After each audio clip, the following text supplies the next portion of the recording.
The old mansion loomed over Emma. Its shadow stretched long and dark in the fading light. It was her grandparents' home, filled with dusty relics and forgotten memories. Emma, ever the curious one, loved to explore its shadowy corners. One hot summer afternoon, I stumbled upon a secret. A hidden door behind a faded tapestry. It led to the attic, a place untouched for years. Emma pushed the tapestry aside, dust falling like snow.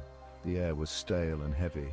Cobwebs clung to every surface. A musty smell filled her nostrils, the scent of forgotten things. She took a hesitant step inside, her heart pounding with a mix of fear and excitement. The attic was dark and cavernous, the only light filtering through grimy windows. The floorboards groaned under my weight as I ventured deeper. Shadows danced around me, cast by the few beams of sunlight that pierced the gloom. I felt a shiver run down my spine. There was a presence here, something unseen, watching my every move. In the center of the attic, amidst a pile of discarded furniture, lay a trunk. It was old and ornate, bound in leather and studded with tarnished brass. Emma knelt before it, her fingers tracing the intricate carvings. With a grunt, she lifted the heavy lid. The musty scent intensified, assaulting her senses. Inside, nestled in faded velvet, lay a doll. But this was no ordinary doll. Its porcelain face was frozen in a silent scream. Its eyes, wide and staring, seemed to follow my movements. The doll was dressed in a tattered white gown, its tiny hands clenched into fists. Emma cautiously lifted the doll. It was heavier than she expected, cold and lifeless in her arms. As she brushed the dust from its face, she noticed something strange. The doll's lips seemed to move. A faint whisper, barely audible, reached her ears. "Mama's coming," it seemed to say. Emma's breath caught in her throat. She pulled back, dropping the doll back into the trunk. Her heart pounded in her chest. Had the doll really spoken, or was it just her imagination, playing tricks in the eerie silence of the attic? She stared at the doll, its lifeless eyes staring back.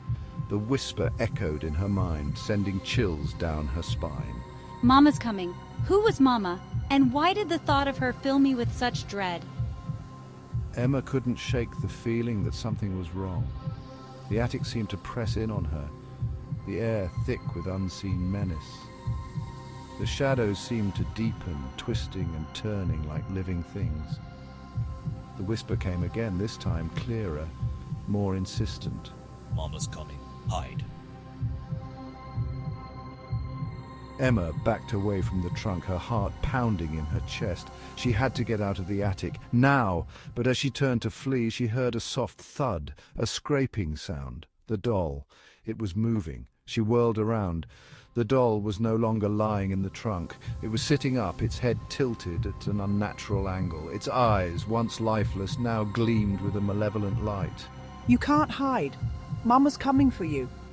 The doll began to rise, its tiny porcelain limbs moving with unnatural agility. It hopped out of the trunk and landed on the floor with a soft thump. It stood there for a moment, its eyes fixed on Emma, and then it started to walk towards her. Emma stumbled back, her breath catching in her throat.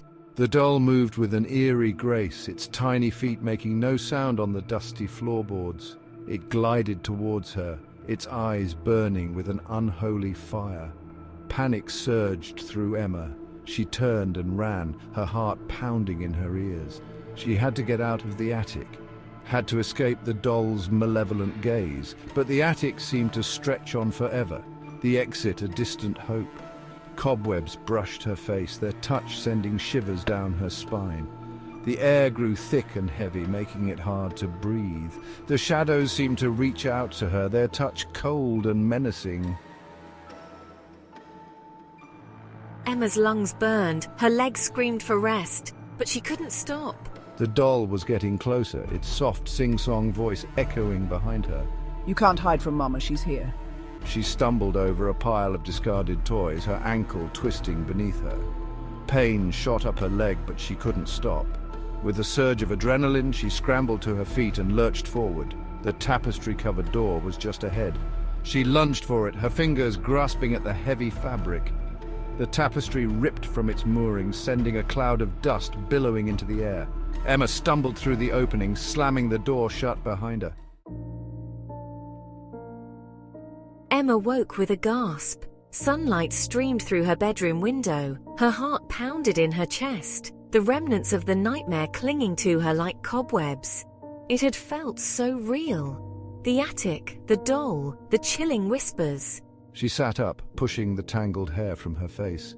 It was just a dream, she told herself. A silly, scary dream. She was safe in her own bed, the horrors of the attic safely confined to her imagination. Relief washed over her. She took a deep breath, trying to slow her racing heart. She swung her legs over the side of the bed, her feet sinking into the plush carpet. The familiar comfort of her room grounded her, chased away the lingering shadows of the dream. It's okay, Emma. You're safe now. The comforting voice of her friend echoed in her mind, providing a brief moment of solace. But as she turned to stand, her eyes fell on something that made her blood run cold. There, sitting on her bedside table, was the doll from her dream. Its porcelain face, frozen in a silent scream, seemed to mock her relief. Its eyes, wide and staring, seemed to bore into her soul. They held a knowing glint, a silent triumph that sent shivers down her spine. The sunlight that bathed the room seemed to shy away from the doll, leaving it shrouded in an unnatural shadow. Emma's breath hitched in her throat. This was impossible. It was just a dream.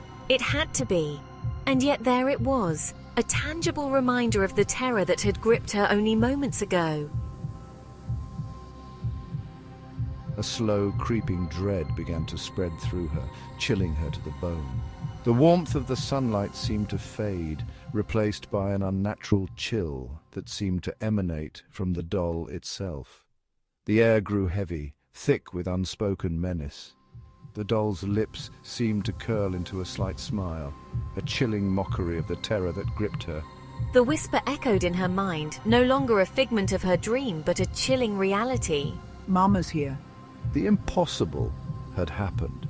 The nightmare had crossed over into reality. The doll was real, and it had brought something with it from the darkness of the attic, something terrible, something evil. No! Emma whispered, her voice trembling with terror. This isn't real. This can't be happening. She stumbled back from the doll, her hand reaching out for something, anything to ground her in reality. But there was nothing. Only the doll, its presence filling the room like a suffocating fog. Its eyes followed her every move, their malevolent gaze burning into her soul. Go away, Emma pleaded, her voice cracking with fear. Just leave me alone. But the doll didn't move. It just sat there on her bedside table, a silent sentinel of terror. Then, slowly, the doll's head tilted to the side. Its lips moved, forming words that sent a wave of pure terror crashing over Emma.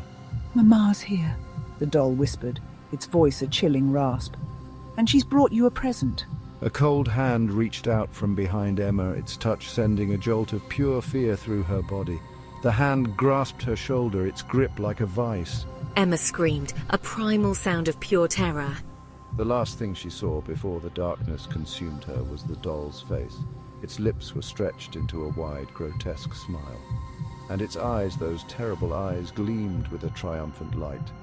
The nightmare had become her reality, and there was no escape.